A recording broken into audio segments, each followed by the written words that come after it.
Hello everyone. अगर आप भी इस थंबनेल को देख के आए हैं, आप सोच रहे होंगे कि यार ये बात क्या कर रहा है। I mean what does it mean by कि द आउटसोर्सिंग ऑफ पाकिस्तानी और देसी family in general.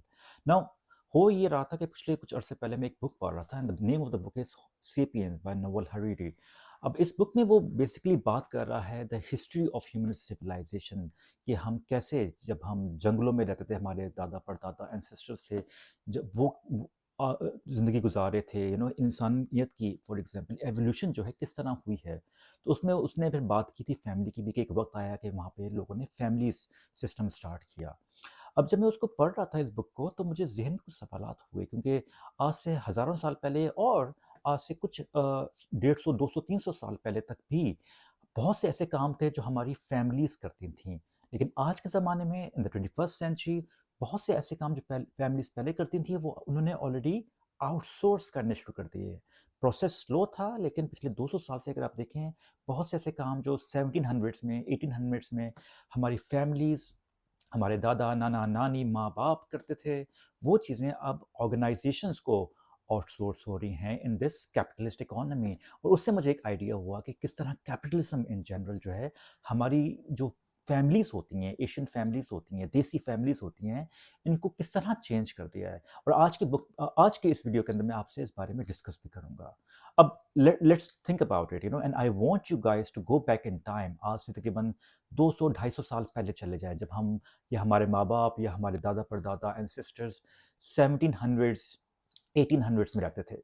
Now if you think about it, उस ज़माने में एग्रीकल्चर इकोनॉमी थी, एग्रीकल्चरल एरा था, जिसके अंदर होता ये था कि अगर आप बच्चे हैं, आप पैदा जब होते थे, तो पैदा होते थे, आप किसी घर में पैदा होते थे, वो घर जो था किसी खेत के आस-पास होता था, और मेनली होता ये था कि आपकी फैमिली होती थी, वो उन खेतों के अंदर काम करती थी, राइट?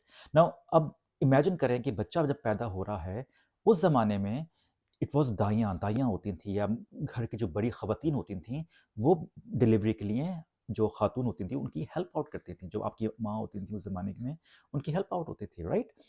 हाउएवर अब हो ये रहा है कि ये वाला जो स्पेसिफ़िक काम था, ये आउटसोर्स हो चुका है आज के ज़माने में हॉस्पिटल्स को।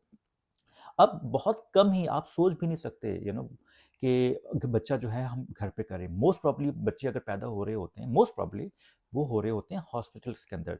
नाउ यहाँ पे मैं ये नहीं कह रहा कि हॉस्पिटल जो है समहाउ गलत हैं, ऐसा नहीं होना चाहिए, या दाइयाँ ज़्यादा अच्छी थीं। उन दोनों के प्रोस एंड कॉन्स हैं। पहले दाइयाँ थीं, वो पर्सनलाइज्ड अटेंशन मिलती थी, हॉस्पिटल में शायद वो पर्सनलाइज्ड अटेंशन नहीं मिले, लेकिन हॉस्पिटल में कम से कम ये है कि जो हमारी पैदाइश में जो अमवात होती थीं, ख़वातीन जो थीं, प्रेगनेंसी में जो दुनिया से गुज़र जाती थीं, उनकी लिस्ट में, उनकी परसेंटेज में आहिस्ता-आहिस्ता कमी आ रही है। तो प्रोस एंड कॉन्स दोनों के अंदर होते थे। लेकिन जो मैं बात करना चाह रहा हूँ और जो मैं चाहता हूँ कि आप फ़ोकस करें, वो ये है कि एक चेंज आ गया, कि एक ज़माना था जब डिलीवरीज़ होती थीं, वो घर के अंदर होती थीं, दाइयाँ घर में करती थीं या बड़ी खातून करती थीं। अब वो चीज़ आउटसोर्स हो गई है। अब सेकंड चीज़, सेकंड क्या है, जब आप पैदा हो गए, सेकंड ये है कि अब आपकी एजुकेशन, आपने पढ़ना पढ़ना है, right? You have to grow up. उसमें सबसे इंपॉर्टेंट चीज़ आपकी एजुकेशन होती है। Now again if you go back in time 1700s के अंदर, जो आपकी एजुकेशन थी, वो 3 जगह से आती थी। एक जो था, आपके वालिद या आपके घर में जो जो मर्द होते थे, वो ये करते थे कि वो आपको अपने साथ खेतों में ले जाते थे। वहाँ जाके आपको सिखाते थे यार, कि तूने अगर खाना खाना है, पैसा कमाना है, यू नो फाइनेंशियली वायबल बनना है, हल चलाना सीखो। बोटियाँ किस तरह उगाई जाती हैं, वो सीखो। अनाज किस तरह पैदा किया जाता है, वो चीज़ें सीखें आप। आप घर में आते थे, आपकी माँ, आपकी नानी, दादी होती थीं, वो आपको वो घर की में वैल्यूज़ सिखाती थीं कि यार बेटा, झूठ बोलना जो है अच्छा नहीं होता है, गलत नहीं करो, इंसाफ़ करो हर किसी के साथ, थिंग्स लाइक दैट। फिर जब आप बाहर खेलने के लिए जाते थे, तो घर के आस-पास उस गाँव के अंदर या तो मस्जिद होती थी या मंदिर होता था, जहाँ पे आपको रिलीजियस एजुकेशन मिलती थी, जहाँ पे या तो आप कह लें मंदिर के पुजारी, इस्लामिक मौलाना साहब जो थे, वो बताते थे कि भाई दुनिया में क्यों क्यों आया, what is the purpose of your existence, और गॉड क्या है, उस पे क्यों बिलीव करें, वो आपसे चाहता क्या है, मरने के बाद क्या होगा, अच्छा बुरा क्या है, जन्नत दोज़ख, हर चीज़ का आपको वहाँ से पता चलता था। हाउएवर आज के ज़माने में 21st सेंचुरी के अंदर थिंग्स हैव चेंज। अब एटलीस्ट जो हमारी upper middle classes, modern classes हैं या अर्बन क्लासेस हैं, वहाँ पे जो एजुकेशन है, वो स्कूल्स ने ले ली है। तो अगेन हमारी फैमिली ने ये वाला काम जो है आउटसोर्स कर दिया है एजुकेशन का, स्कूल्स, यूनिवर्सिटी के अंदर। अब हो ये रहा है कि it is your school, university जो आपको बताते हैं वैल्यूज़ क्या होती हैं, या फाइनेंशियल अगर इंडिपेंडेंसी चाहिए तो कौन से स्किल्स डेवलप करने हैं। अगेन आपके माँ-बाप नहीं बता रहे वो चीज़, वो वैल्यूज़ या वो फाइनेंशियल स्किल्स आपको यूनिवर्सिटी स्कूल बता रहे हैं।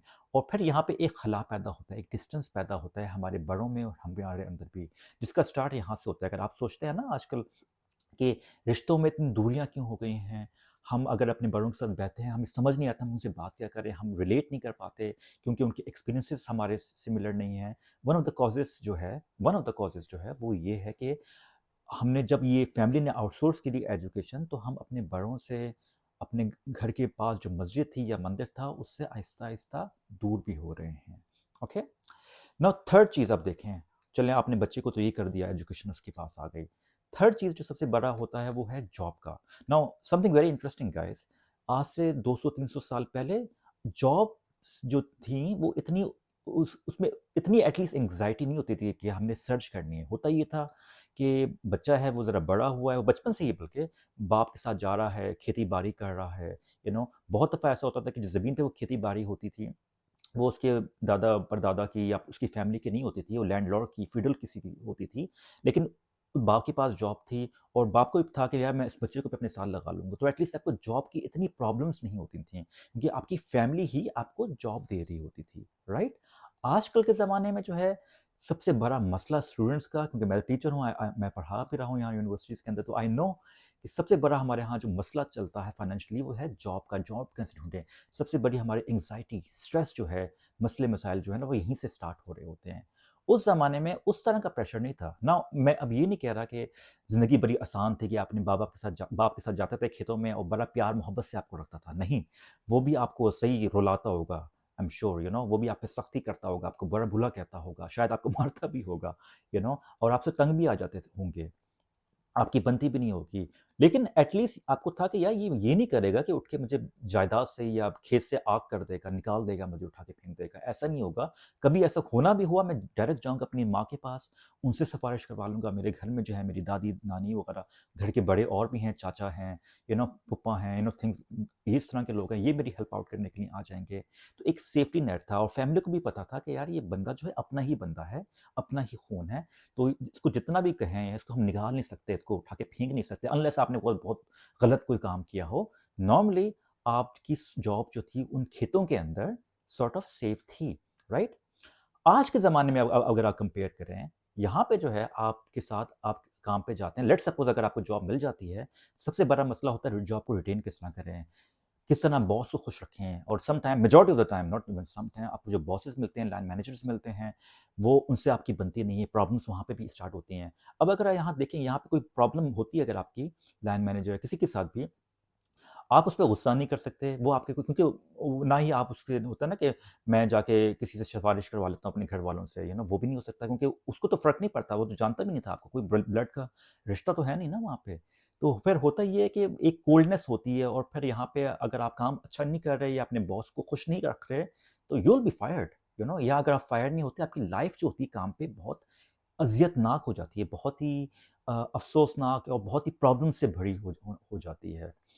तो again think about it guys, कि मैं ये नहीं कह रहा कि समहाउ अगेन जो 1700s में फैमिली लाइफ थी या जो वर्क लाइफ हमारी थी या जॉब्स थी वो समहाउ बड़ी अच्छी थी, लेकिन मैं ये कहना चाह रहा हूँ कि आज के ज़माने में भी चैलेंजेस कम नहीं हुए हैं, इनफैक्ट चैलेंजेस और बढ़ रहे हैं, राइट?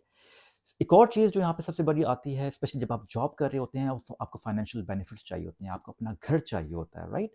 नाउ पहले ज़माने में मुझे भी याद है, नॉट इवन पहले ज़माने में, जब जब आई रिमेंबर, जब मैं पाकिस्तान, यूके में नहीं था, पाकिस्तान में रहता था, तो अपने माँ-बाप के साथ रहता था, राइट? वो अब पाकिस्तान में अगर आप रह रहे हैं, इंडिया कहीं पे भी आप रह रहे हैं आप, और अगर अपने पेरेंट्स के साथ रह रहे हैं, तो you don't really have to worry about कि मुझे अपना घर करना है, राइट? आपके ज़हन में होगा ठीक है मैंने जॉब पे फ़ोकस करूँ, मैं अपनी रिलेशनशिप्स पे, अपने बच्चों पे फ़ोकस करूँ, पैसे ज़्यादा करूँ, नया बिज़नेस बनाऊँ, अच्छी अपॉर्च्युनिटी के लिए जद्दोजहद करूँ, उस पे फ़ोकस होता था। घर पे फ़ोकस नहीं होता, क्योंकि घर को आप तो ऑलरेडी आपके पास है ना।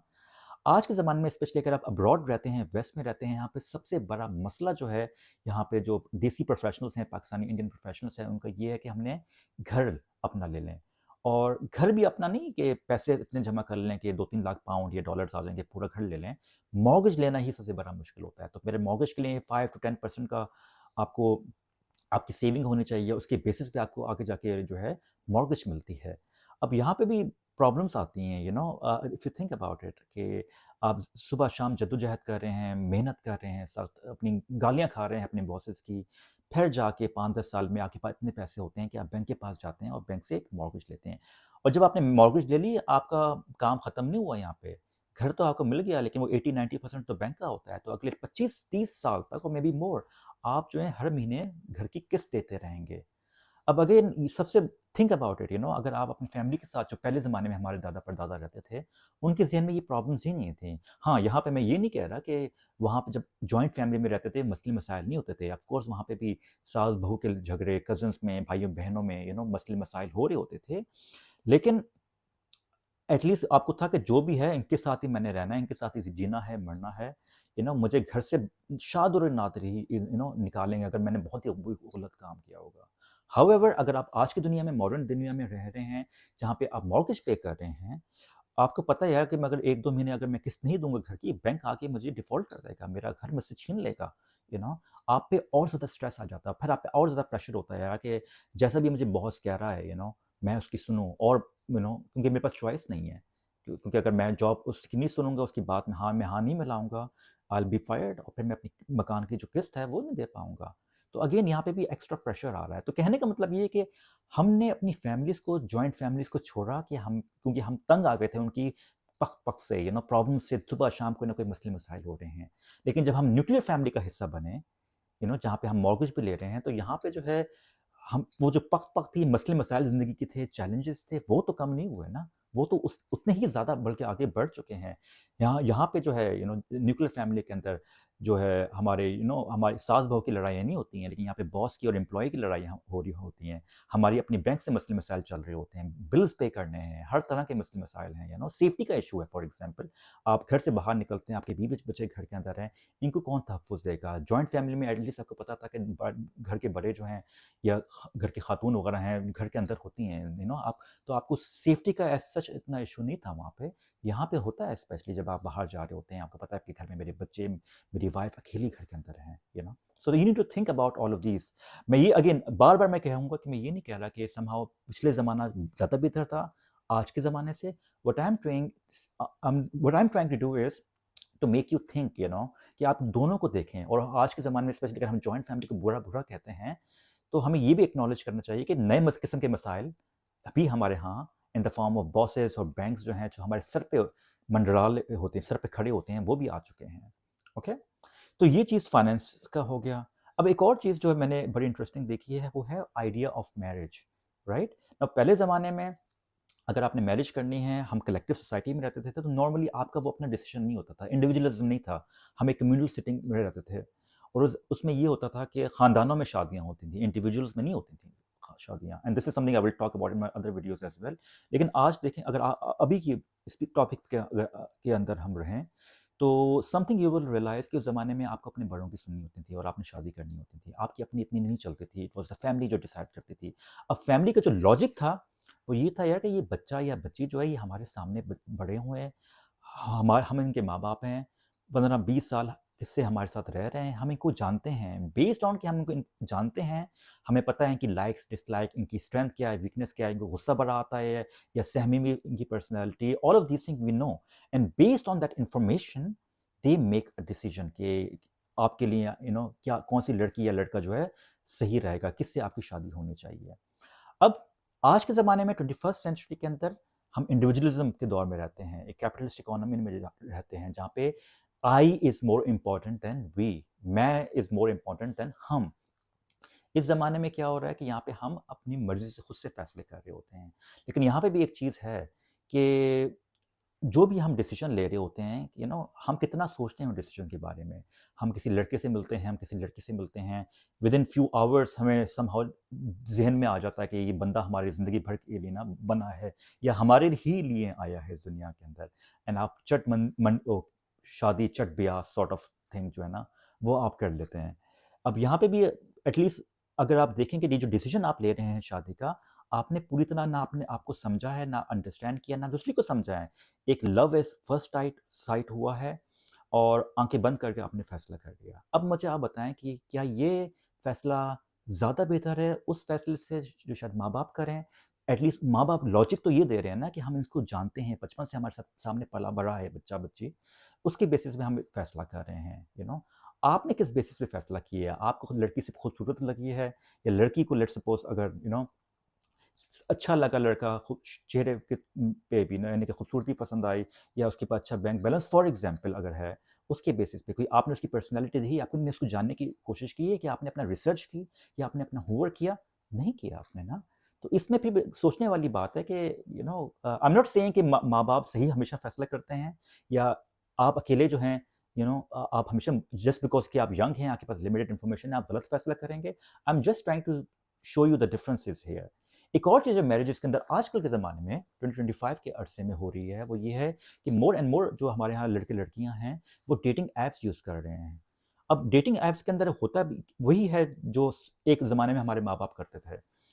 होता ये है कि जब आप वहाँ जाते हैं डेटिंग ऐप में, वो आपसे इन्फॉर्मेशन लेती हैं and based on that information वो आपकी पर्सनैलिटी को समहाउ जज करती हैं। किस तरह का क्राइटेरिया होता है, you have no idea about that, लेकिन somehow based on the information जो आप उनको देते हैं, वो आपकी पर्सनैलिटी बनाते हैं और उस पर्सनैलिटी को डिफरेंट अदर ऑपोजिट जेंडर की पर्सनैलिटी से मैच करते हैं और फिर आपको बताते हैं कि यार ये बंदा या बंदी जो है, इसके साथ आपका 70% मैच है, इसके साथ 85% और 95% मैच है। अब again think about it guys, एक ज़माने में मैरिज का जो काम था वो फैमिली का काम होता था। अब वो चीज़ आउटसोर्स हो रही है ऑर्गेनाइज़ेशंस के ऊपर। डेटिंग ऐप्स जो हैं, जो आपको जानती भी नहीं, ना समझती हैं, एटलीस्ट माँ-बाप के बारे में हम ये तो कह सकते थे कि हम उनके सामने बड़े हुए हैं तो they know us more and based on that वो डिसाइड करते हैं हमारा फ्यूचर। ऑर्गेनाइजेशन को समहाउ आंखें बंद करके हम उन पे ट्रस्ट कर रहे हैं and we have no idea why हम we are trusting them and somehow we know कि just because they are organisations this dating app somehow जो भी इंफॉर्मेशन ये देंगी, जो भी हमें मैच बताएंगी, वो सही होगा। Now according to research that is absolutely absurd information. होता ही है कि जब आप डेटिंग ऐप के थ्रू मिलते हैं, बहुत कम ऐसा होता है कि आप जो रिलेशनशिप जो होता है वो डेवलप हो पाए या शादी तक पहुंच भी पाए। होता ही है नॉर्मली कुछ अर्सा रिलेशनशिप रहेगा, बाद में डिसइंटीग्रेट हो जाएगा, क्योंकि हम जब भी सोशल मीडिया या डिजिटल मीडिया पे जाते हैं, हम अपनी परफेक्ट इमेजरी दिखाते हैं, इम्परफेक्शंस नहीं दिखाते, और फिर जब आगे जाके हम डेटिंग करते हैं या मिलते हैं दूसरे बंदे से, आहिस्ता आहिस्ता फिर वहाँ पे हमें पता चलता है कि इनमें क्या क्या फ्लॉज थे। तो this is something I am trying to tell you guys, किस तरह लाइफ जो है यहाँ पे चेंज हो रही है, और समहाउ हमें फील हुआ कि हम माँ बाप की शक्ल से या जॉइंट फैमिली की शक्ल से निकलेंगे तो समहाउ हमारी लाइफ बेहतर हो जाएगी। लेकिन यहाँ पे भी और मसले हैं, स्पेशली आजकल एक और नया ट्रेंड है कि लड़कों की या लड़कियों की शादी नहीं हो रही है। One of the major reason is this है यहाँ पे ना। तो ये चीज़ें हैं। फिर एक और चीज़ भी आ जाती है जिसमें आप दोस्तों की बात कर लें कि मेरे दोस्त, आप दोस्तों के पास जाते हैं, दोस्तों से पूछते हैं कि तुम कोई लड़की बताओ, तुम कोई लड़का बताओ, आई एम इंटरेस्टेड फॉर शादी, things like that. Again the question is वो जो दोस्त आपके हैं वो आपको कितना जानते हैं या उनका कितना लाइफ का एक्सपीरियंस है कि बेस्ड ऑन दैट वो आपके लिए कुछ लड़का या लड़की जो है रिकमेंड कर सकें। So you need to think about it. Last thing जो है जो मैं बता रहा हूँ, चाहता हूँ आपको, वो ये है कि हमारी फैमिली ने एक और चीज़ जो है वेरी इंपॉर्टेंट, वो आउटसोर्स करती है टू दिस ऑर्गेनाइजेशन। अब वो है हमारे रिटायरमेंट टाइम। अगेन एक ज़माने में होता था कि माँ बाप, लड़का लड़की होते थे, शादी होती थी, काम काज, फिर जब वो बूढ़े होते थे तो वो अपने बच्चों के साथ ही एक घर के अंदर रहते थे। अब ये हो रहा है स्पेशली वेस्ट के अंदर, जो ट्रेंड है वो ये है कि जब आप, क्योंकि हम इंडिविजुअलिज्म के दौर में रहते हैं, प्राइवेसी के दौर में रहते हैं, तो यहाँ पे अब ये है कि अगर आप रिटायरमेंट की एज में पहुँच गए हैं, तो आप ये एक्सपेक्ट नहीं कर सकते अपने बच्चों से कि वो आपको अपने घर में रखेंगे। एंड बहुत दफ़ा because the cost of everything is going up, वो अफ़ोर्ड भी नहीं शायद कर सकों कि आपको अपने साथ अपने घर में रखें। होता normally at least in the west ये है कि आप जो हैं एक ओल्ड एज होम में, रिटायरी होम में चले जाते हैं। अब अगेन यहाँ पे भी देखें, एक ज़माना था 50 साल पहले तक भी इवन, माँ-बाप जो थे या फैमिलीज़ जो थीं, वो सँभालती थीं अपने बड़े बुज़ुर्गों को। आज के ज़माने में एटलीस्ट अगर आप वेस्ट में रह रहे हैं, ये काम भी हमने आहिस्ता-आहिस्ता ऑर्गेनाइज़ेशंस को आउटसोर्स कर दिया है।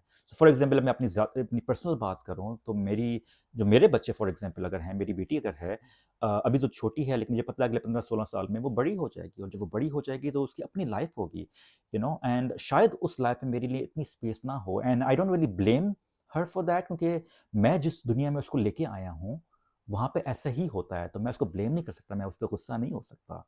तो मुझे पता है मेरा क्या फ्यूचर है कि मैं आगे जाके रिटायरिंग होम में ही यू नो बैठूँगा या सोऊँगा वहाँ पे जाके। ऑल्दो मेरे ज़हन में जो भी प्लान है वो ये है कि यार कि इतने पैसे बंदा कमा ले कि एक 5 स्टार रिटायरिंग होम में जाएँ। तो मेरे आई एम इमेजिनिंग दैट अगर फ्लोरिडा में चला जाऊँ, वहाँ पे रिटायरिंग होम्स होते हैं, वहाँ पे समुद्र के किनारे जो है ना, me and my wife we will stay there.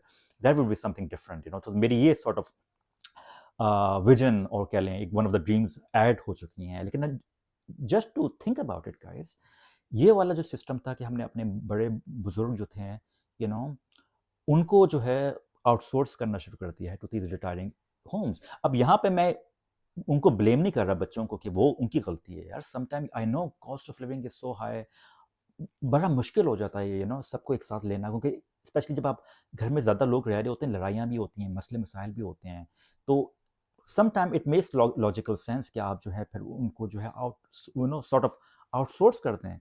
लेकिन I am just trying to make you understand कि हाउ थिंग्स हैव चेंज। कि हुआ ये है कि पिछले 100-150 सालों के अंदर बहुत because of capitalism, because of this market economy which we are part of, हमने बहुत से ऐसे काम जो हैं अपने जो फैमिली एक ज़माने में करती थी वो आउटसोर्स कर दिए हैं। और समझने की तो बात ये है कि जब भी हम सोचते थे कि आउटसोर्सिंग क्या होती है, आउटसोर्सिंग से हमारी मुराद थी कि ऑर्गेनाइजेशंस अपनी जॉब्स आउटसोर्स करती हैं, सम टाइम एक्सट्रीम केसेस में पूरे के पूरे डिपार्टमेंट आउटसोर्स करती हैं। अब हो ये रहा है कि हमने जो आइडिया ऑफ आउटसोर्सिंग, जो एक इकोनॉमिक आइडिया है, वो हमने अपनी सोशल फैब्रिक के अंदर भी इंटीग्रेट करना शुरू कर दिया उसके अंदर। एंड वहाँ से आई एम नॉट सेइंग कि इसका क्या पॉजिटिव होगा नेगेटिव होगा, लेकिन I one thing I know कि a lot of things will be changing. दुनिया जो है अगले 5-10 साल में बहुत ज़्यादा चेंज हो जाएगी because of this market forces. And as a individual, as a desi person, you need to understand these things कि हो क्या रहा है हमारे माशरे में। बिकॉज वंस यू नो कि हो क्या रहा है, then you will have enough information to make hopefully the right decision. So thank you so much guys for listening to me, and I hope it makes sense of. And by the way, at the end, मैं कोई यहाँ पे opinion नहीं दे रहा। मेरा मकसद इस video का ये नहीं है कि मैं बताऊं कि क्या सही है क्या गलत है। It is up to you to decide. मेरा जो एक मकसद है वो ये है कि मैं चाहता हूं कि आप सोचें कि आपकी जो लाइफ है, पर्सनल लाइफ, फैमिली लाइफ जो चेंज हो रही है, ये क्यों हो रही है, किस तरह हो रही है, कौन सी फोर्सेस हैं हमारे एनवायरनमेंट के अंदर जो ये चीज़ें जो आपकी फैमिली को, आपकी the way you see the world, how they are impacting all of these things. So again guys, thank you so much for watching this video, and I will see you soon. Take care. Bye bye.